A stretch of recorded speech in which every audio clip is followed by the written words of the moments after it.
Muito bom, dona Holanda. Nós vamos hoje à leitura da nona etapa, né, do livro da biografia de Santa Faustina. Eu estou com o nariz meio branco aqui, mãe, mas não é pasta de dente, não é nada de diferente, não é minâncora que eu pus aqui porque o meu nariz está com uma espinha por dentro dele, tá? Então, apesar das aparências, eu estou normal. Bom, vamos lá, sem mais delongas, à leitura. Uma série de graças Deus derrama sobre a alma depois dessas provas de fogo. A alma deleita-se com uma estreita união com Deus. Tem muitas visões sensitivas e intelectuais, ouve muitas palavras sobrenaturais e muitas vezes ordens claras, mas apesar dessas graças, não se basta a si mesma. Sabe precisamente que, tendo de Deus concedido tais dons, encontra-se exposta a diversos perigos e facilmente pode cair na ilusão. Deve pedir a Deus um diretor espiritual. Contudo, não apenas rezar pedindo um diretor, mas esforçar-se na procura de um guia que seja experiente. Deixa eu ver se virei a página certa aqui, dona Holanda. Um guia que seja experiente. Como comandante, que tem que conhecer os caminhos que levam à batalha. A alma que está unida com Deus deve ser preparada para grandes e árduos combates. Após essas purificações e provas, Deus permanece na alma de maneira especial. Todavia, a alma nem sempre colabora com essas graças.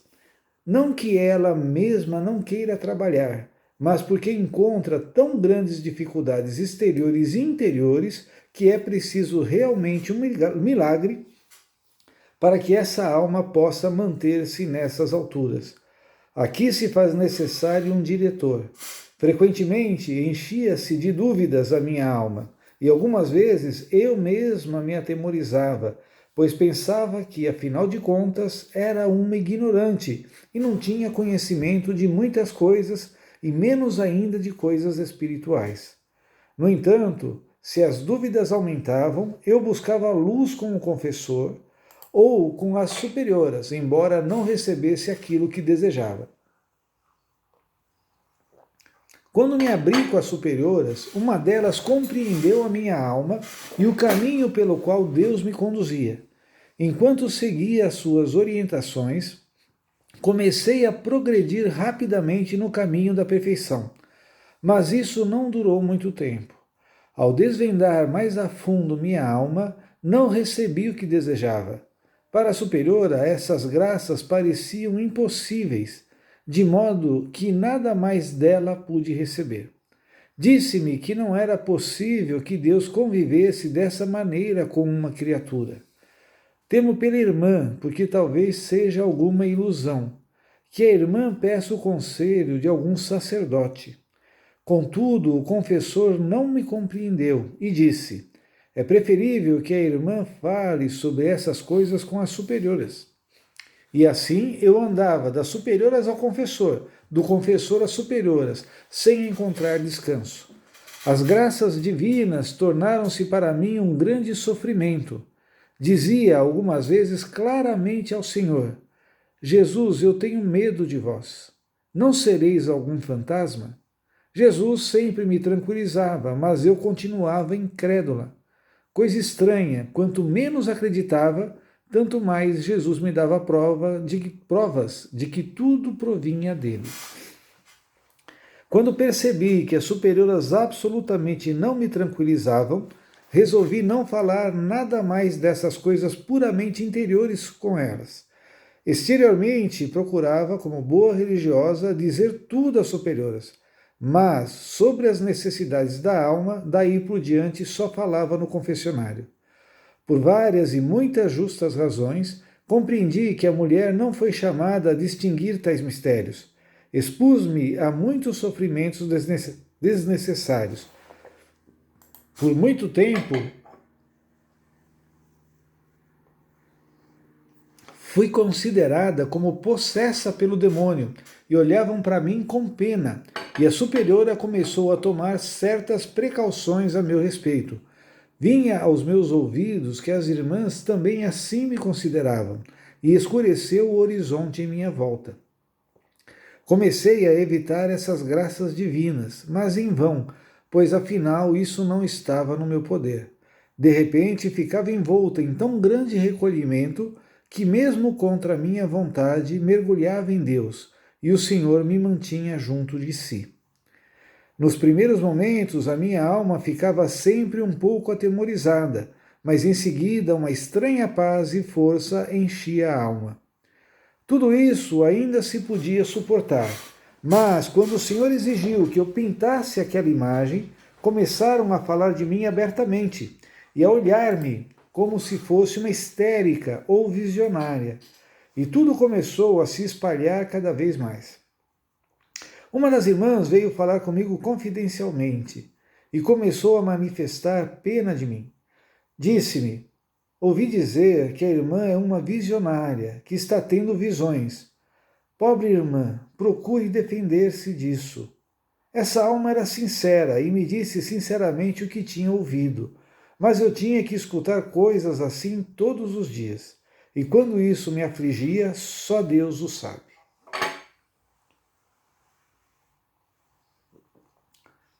Contudo, decidi suportar tudo em silêncio, sem dar explicações às perguntas que me eram feitas. Este meu silêncio irritava especialmente as mais curiosas. Outras, as que pensavam mais profundamente, diziam que, apesar de tudo, a irmã Faustina deve estar muito perto de Deus, se tem forças para suportar tantos sofrimentos. E eu via diante de mim como que dois grupos de juízes. Buscava o silêncio interior e exterior. Não dizia nada do que se relacionasse com a minha pessoa, embora algumas irmãs me fizessem perguntas diretamente. Os meus lábios estavam selados. Sofria como uma pomba, sem me queixar. Mas algumas irmãs pareciam sentir prazer em me incomodar, de uma maneira ou de outra. Ficavam irritadas com a minha paciência. No entanto, Deus me dava interiormente tanta força que eu suportava tudo com tranquilidade. Reconheci que nesses momentos não teria ajuda de ninguém e comecei a rezar, pedindo ao Senhor um confessor. Desejava que algum sacerdote me dissesse esta única palavra: fique tranquila, você está no caminho certo. Ou rejeite tudo isso, porque isso não provém de Deus. Mas não encontrava um sacerdote suficientemente decidido que me falasse tão claramente em nome do Senhor. Portanto, continuava a incerteza. Ó Jesus, se for vossa vontade que eu viva em tal incerteza, bendito seja o vosso nome. Peço-vos, Senhor, guiai vós mesmo a minha alma e ficai comigo, porque eu por mim mesma não sou nada. Eis que estou sendo julgada de todos os lados. Já não existe em mim nada que tenha escapado do julgamento das irmãs, mas pareceu que já tudo se esgotara e começaram a me deixar em paz. A minha alma, cansada, descansou um pouco e fiquei sabendo que o Senhor estava mais perto de mim durante essas perseguições. A trégua, porém, durou pouco. Uma forte tempestade explodiu novamente. Agora as antigas suspeitas tornaram-se para elas como que coisa certa, e novamente foi preciso ouvir as mesmas cantilenas. Era o Senhor que assim o desejava. Mas coisa estranha, até exteriormente comecei a ter diversos insucessos, trazendo-me numerosos e vários sofrimentos, por Deus somente conhecidos. Entretanto, esforçava-me como podia para fazer tudo com a mais pura das intenções. Vejo agora que estou sendo vigiada em toda parte, como se fosse uma ladra, na capela, no trabalho, na minha cela. Então soube que, além da presença de Deus, havia sempre a presença humana ao meu lado. Muitas vezes essa presença humana me incomodava imensamente. Havia momentos em que ficava refletindo se devia despir-me para tomar banho ou não. Mesmo a minha pobre cama chegou a ser revistada. Às vezes até me dava vontade de rir, quando descobria que não deixavam em paz nem mesmo a minha cama. Uma das irmãs que revelou que todas as noites ficava me espiando na cela para ver como me comportava. Entretanto, as superioras sempre são superioras, e embora me humilhassem pessoalmente e muitas vezes me enchessem de toda a espécie de dúvidas, sempre me permitiam o que exigia o Senhor. Embora não da forma como eu pedia, satisfaziam as exigências do Senhor de maneira diferente e permitiam-me essas penitências e rigores. Certo dia, uma das madres ficou tão zangada comigo e humilhou-me tanto que eu pensava que não suportaria mais. Disse-me, excêntrica, histérica, visionária, suma do meu quarto, não quero mais ver a irmã. E caiu sobre a minha cabeça todo um palavrório. Ao chegar à minha cela, caí de ombros, volto. Ao chegar à minha cela, caí de bruços diante do crucifixo e olhei para Jesus. Já não era capaz de pronunciar uma só palavra, e, no entanto, eu disfarçava diante das outras e fingia que nada tinha havido entre nós. Satanás sempre se aproveita de tais momentos. Começaram a assaltar-me pensamentos de desânimo. Eis a recompensa pela tua fidelidade e sinceridade. Como se pode ser sincera quando se é assim tão incompreendida? Jesus, Jesus, não aguento mais. Caí novamente ao chão sob este peso e cobri-me de suor. Uma espécie de temor começou a dominar-me. Não tinha em quem me apoiar interiormente. Nisso ouvi uma voz na alma: não temas, eu estou contigo. E uma luz estranha iluminou a minha mente. Compreendi então que não devia render-me a essas tristezas. Uma força invadiu-me e saí da cela com nova coragem, pronta para enfrentar os sofrimentos. Mas, apesar de tudo, comecei a desleixar-me um pouco. Não prestava atenção às inspirações interiores, procurando ficar distraída. Mas, apesar da algazarra e da distração, eu percebi o que estava acontecendo na minha alma. A palavra de Deus é eloquente e nada a pode sufocar. Comecei a evitar o encontro com o Senhor na minha própria alma, porque não queria ser vítima de ilusões. No entanto, o Senhor parecia perseguir-me com os seus dons, e realmente eu experimentava ora dor, ora alegria. Não menciono aqui as diversas visões e graças que Deus me concedeu nesses momentos, porque tenho anotado isso em outra parte, mas mencionarei aqui que, tendo todos esses sofrimentos chegados ao cúmulo, resolvi, antes dos votos perpétuos, pôr um termo a essas dúvidas. Durante todo o tempo da provação, eu rezei, pedindo luzes para o sacerdote, diante do qual eu devia desvendar-me, abrir inteiramente a minha alma. E pedia a Deus que Ele mesmo me ajudasse nisso, e me desse a graça de poder exprimir as coisas mais secretas que se dão entre mim e o Senhor, e que me dispusesse a considerar como vindo do próprio Cristo tudo o que esse sacerdote decidisse. Não importa o que o sacerdote julgar de mim, eu desejo somente a verdade e uma resposta decidida para certas questões. Ponho-me totalmente nas mãos de Deus, e tudo o que minha alma deseja é a verdade. Já não posso viver mais em dúvidas. E embora na minha alma tivesse tanta certeza sobre a proveniência divina de todas essas coisas, a ponto de morrer por elas, resolvi colocar a opinião do confessor acima de tudo, proceder como ele decidir e seguir as suas indicações. Vejo esse momento como aquele que decidirá como devo proceder por toda a vida. Sei que dele dependerá tudo. Não importa se me falará de acordo com as minhas inspirações, ou exatamente o contrário. Isso já não me importa. Eu desejo conhecer a verdade e segui-la. Jesus, vós podeis ajudar-me, e já desde este momento comecei a esconder todas as graças na minha alma, aguardando aquele que o Senhor me enviará. Não tendo nenhuma dúvida no meu coração, pedi ao Senhor que Ele mesmo se dignasse ajudar-me nesses momentos, e uma certa coragem invadiu a minha alma. Devo mencionar ainda que existem alguns confessores que ajudam a alma, e são, assim parece, pais espirituais. Mas só até certo ponto, enquanto tudo vai bem. Mas quando a alma se encontra em maiores necessidades, tornam-se como que hesitantes e não podem ou não querem compreender a alma. Procuram livrar-se dela quanto antes, mas se é humilde, a alma sempre aproveita ao menos um pouco.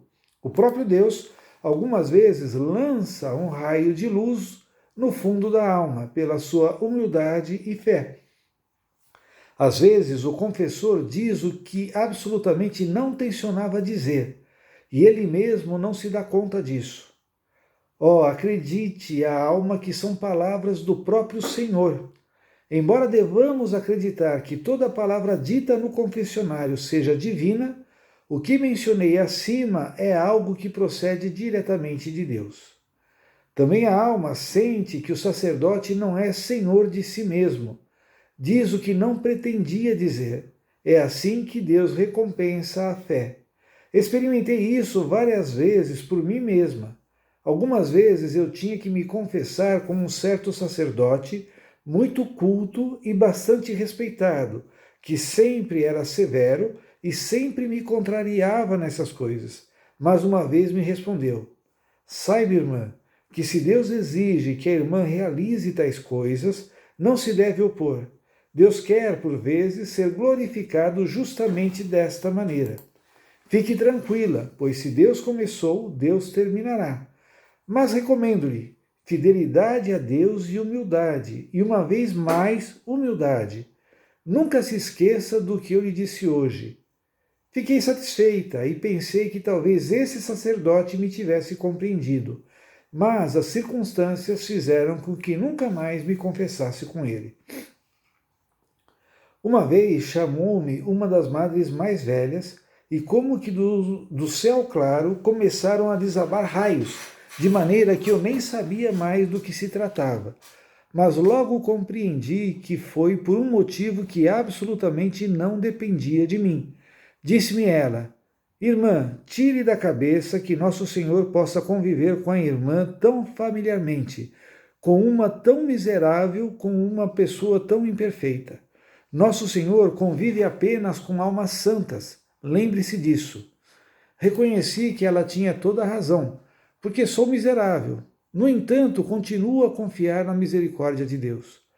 Quando me encontrei com o Senhor, humilhei-me e disse: Jesus, parece que vós não conviveis com uma miserável da minha espécie.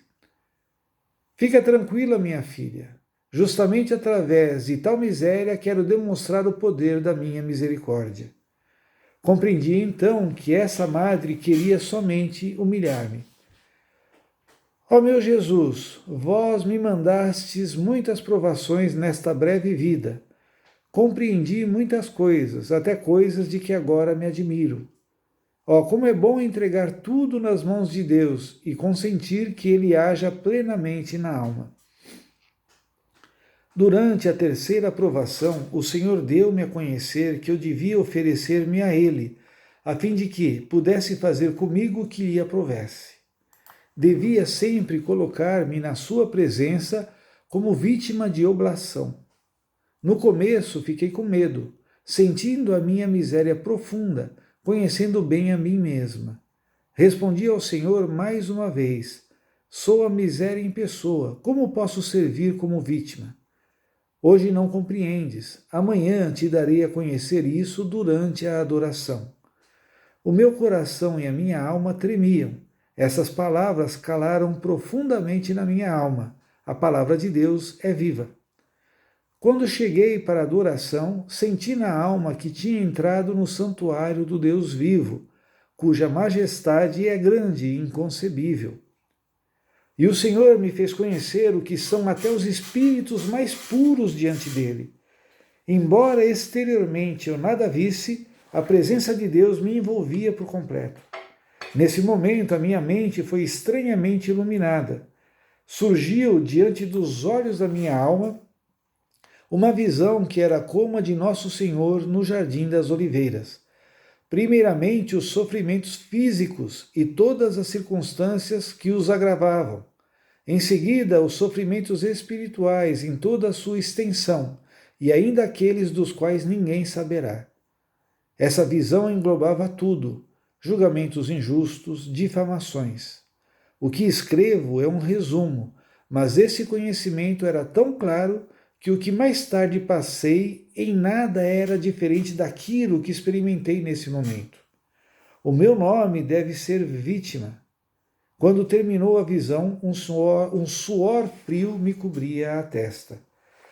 Jesus me fez conhecer que, embora eu não concordasse com isso, poderia me salvar sem que diminuíssem as graças que me concedia, continuando até com a mesma íntima união comigo, de tal forma que, mesmo sem a minha adesão a esse sacrifício, não diminuiria a generosidade de Deus. E o Senhor me deu a conhecer que todo o mistério dependia de mim, da minha voluntária aceitação desse sacrifício com toda a consciência da minha mente. Neste ato voluntário e consciente reside todo o poder e valor diante da sua majestade inconcebível. Sentia que Deus estava aguardando a minha palavra, o meu consentimento. Então o meu espírito mergulhou no Senhor e eu disse: fazei de mim o que vos aprouver, submeto-me à vossa vontade. A vossa santa vontade de hoje em diante será o meu alimento. Serei fiel às vossas exigências, com o auxílio da vossa graça. Fazei de mim o que quiserdes, suplico-vos, Senhor, permanecei comigo em cada momento da minha vida. Nesse momento, quando consenti nesse sacrifício de toda a minha vontade e coração, a presença de Deus me transpassou de um lado a outro. A minha alma mergulhou em Deus e foi inundada de tanta felicidade que nem em parte posso descrevê-la. Sentia que Sua Majestade me envolvia. Uni-me com Deus de uma maneira estranha. Via o grande agrado que Deus tem por mim, e o meu espírito, por sua vez, mergulhou nele. Consciente dessa união com Deus, sinto que sou amada de maneira especial, e eu, da minha parte, amo com toda a força da minha alma. Ocorreu um grande segredo nessa adoração, um segredo entre mim e o Senhor. Parecia-me que ia morrer de amor só de ver o seu olhar. Falava muito com o Senhor, mas sem palavras, e o Senhor me disse: és a delícia do meu coração. De hoje em diante, tudo o que fizeres, mesmo o mais insignificante, será agradável aos meus olhos. Neste momento, senti-me consagrada. O invólucro do corpo é o mesmo, mas a minha alma estava alterada, pois agora nela habitava Deus com toda a sua predileção.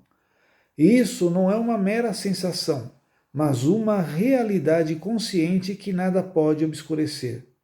Um grande mistério realizou-se entre mim e Deus. A coragem e a força permaneceram na minha alma. Quando saí da adoração, olhei com tranquilidade para tudo aquilo que antes tanto temia. Foi logo no corredor que deparei com um grande sofrimento e humilhação da parte de uma pessoa. Aceitei-o com submissão à vontade do Senhor. Desculpe, eu vou ler de novo, muito errado. Aceitei-o com submissão à vontade superior e recolhi-me profundamente no sacratíssimo coração de Jesus, dando-lhe a conhecer que estou pronta para o que me havia oferecido. O sofrimento parecia brotar debaixo da terra. Até a própria Madre Margarida admirava-se disso. As outras deixavam passar muitas coisas, porque realmente não vale a pena prestar atenção nisso, mas a mim não deixam passar nada. Toda palavra analisada, todo passo observado. Uma das irmãs me disse: a irmã que se prepare para receber a pequena cruz que a aguarda da parte da Madre Superiora. Tenho tanta pena da irmã. E eu alegro-me com isso em minha alma, e já há muito tempo estou pronta para isso. Quando viu a minha coragem, ficou muito surpreendida. Sei agora que a alma por si só não pode muito, mas com Deus tudo pode. Eis o que é capaz a graça de Deus. Poucas são as almas que estão sempre atentas às inspirações de Deus, e menos ainda as que estão dispostas a segui-las fielmente. Contudo, a alma fiel a Deus não é capaz de discernir por si só as suas inspirações. Deve submetê-las ao controle de um sacerdote muito instruído e sábio, e é bom que delas desconfie enquanto não se certificar. Não confie nessas inspirações em todas as mais altas graças, porque pode expor-se a grandes prejuízos. Embora a alma possa de imediato distinguir as inspirações falsas das inspirações de Deus, deve tomar cuidado, porque há muitas coisas incertas. Deus gosta e se alegra quando a alma não crê nele apenas por ele mesmo, porque o ama, é prudente, questiona e busca ajuda ela mesma, a fim de verificar se é realmente Deus que está agindo nela. E tendo-se convencido através de um sábio confessor, deve então ficar em paz e entregar-se a Deus de acordo com sua orientação, isto é, de acordo com a orientação do próprio confessor. O amor puro é capaz de grandes ações e não se deixa abater por dificuldades ou contrariedades. Assim como o amor é forte, apesar das grandes dificuldades, também é perseverante na vida monótona, diária, penosa. A alma que ama sabe que para ser agradável a Deus, uma só coisa é necessária, isto é, fazer mesmo as mínimas coisas por grande amor, amor e sempre amor. O amor puro nunca se engana, pois está admiravelmente cheio de luz e não fará nada que possa desagradar a Deus. É engenhoso em praticar o que é mais agradável a Deus e ninguém o supera. Fica feliz quando se pode aniquilar e se consumir como oblação pura. Quanto mais dá de si, tanto maior é a sua felicidade. Mas também ninguém sabe pressentir os perigos de tão longe como ele. Sabe como desmascarar e sabe com quem está lidando. Mas os meus tormentos já estão chegando ao fim. O Senhor está me dando a ajuda prometida. Vejo-a em 2 sacerdotes, isso é, em Frei András e Padre Sopóquico. No retiro, antes dos votos perpétuos, pela primeira vez, fui tranquilizada inteiramente e mais tarde fui conduzida nessa mesma direção pelo Padre Sopóquico. Aqui cumpriu-se a promessa do Senhor. Quando fui tranquilizada e instruída sobre a maneira de como proceder nesses caminhos de Deus, o meu espírito alegrou-se no Senhor, e parecia-me que não estava andando, mas correndo. As minhas asas abriram-se para o voo, e comecei a elevar-me até o próprio sol abrasador, e não hei de descer antes de repousar naquele em quem minha alma mergulhou para sempre. Abandonei-me inteiramente à influência da graça. Quão grandes são as profundezas em que Deus desce na minha alma. Não recuo nem resisto, mas mergulho nele, como no meu único tesouro. Sou uma só com o Senhor. O abismo entre nós, Criador e criatura, como que desapareceu.